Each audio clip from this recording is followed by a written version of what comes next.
Alright, what's going on, guys? Dr. Stone, episode 8, Stone Road. Let's get right into it.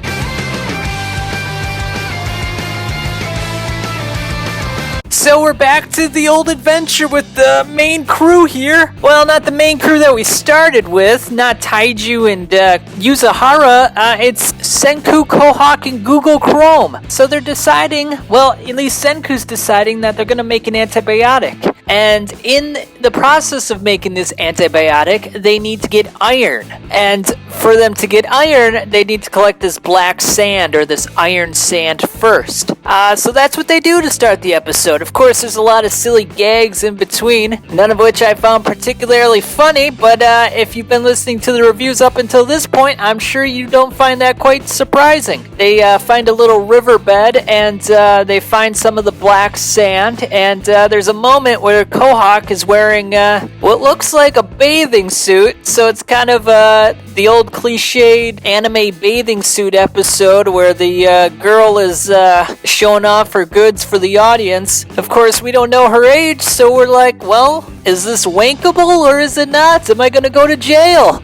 So you're just gonna have to decide that for yourself before you make that brave decision. But anyway, yeah, they're collecting the black sand, and then we see a new little member of the town introduce himself, or herself. I'm not really sure if that's a guy or a girl. You know who I'm talking about, right? The little dude with the watermelon on his head, Suka? Didn't Booker T say that back in the day in WCW?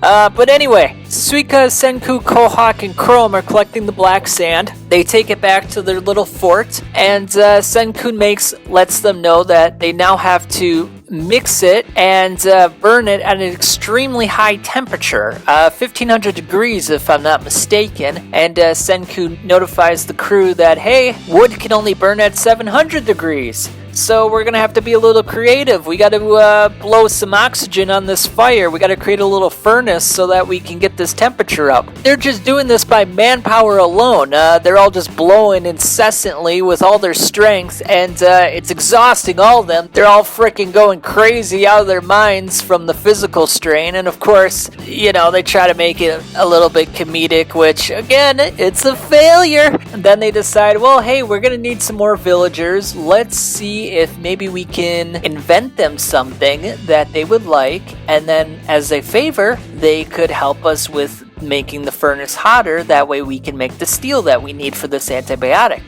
So Suika goes throughout the village trying to determine what the different villagers, what they kind of desire in life. And one of the villagers, one of the fatties, well, that's kind of mean, I'll call him Husky. He likes food, but he's kind of bored with eating fish all the time. So Senku decides, hey, why don't I make some ramen? You know, he's gonna take some Foxtail Millet, which is a grass that is grown for human food. So when Senku uses the Foxtail Millet to make the ramen, Chrome and Kohaku are enamored with it. They absolutely love it. They adore it. They've never tasted anything like this before, and they're just like head over heels in love with it. Senku, on the other hand, has memories of eating delicious ramen back in his time, so the paltry taste is just not up to his standards, and he pretty much thinks it's dog crap. That being said, because the other villagers haven't had genuinely good food before, they're just kind of eating the natural food off the land, which you could argue is probably better tasting anyway. But anyway, I guess they're looking for something new. He decides, hey, let's go to the village anyway. We'll use the Foxtail Millet ramen to lure them in,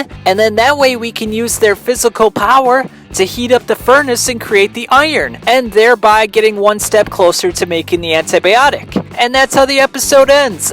There's really not much else to say. I mean, if you've listened to my other previous reviews, I still think the show's very unrealistic. They just keep going deeper and deeper into this unrealistic tone, and the jokes, I mean, they are what they are. They're just not too funny. I feel like at this point, they've replaced Taiju and Yuzuraha with Kohaku and Chrome. So basically, it's still a three-person main character story. They're just deciding, hey, we're going to focus on these three characters now, and then probably later on we'll go back to Taiju and Yuzuraha, which, you know, I feel like Taiju and Chrome are just like mimics of each other. I mean, their mannerisms and characteristics are so similar. Taiju's more strength-oriented, and Chrome is more of a shaman almost, if you will. But their mannerisms are very much the same, so it's like, okay, we're still not really getting adequate characterization or characters that really make sense within a real-world context. But, you know, it is what it is. They've gone this far down the rabbit hole. They're basically stuck in their ways at this point. So yeah, that's all I really gotta say on this episode. I still say the series is failing as a whole, and we'll leave it at that. Catch you on the flip side.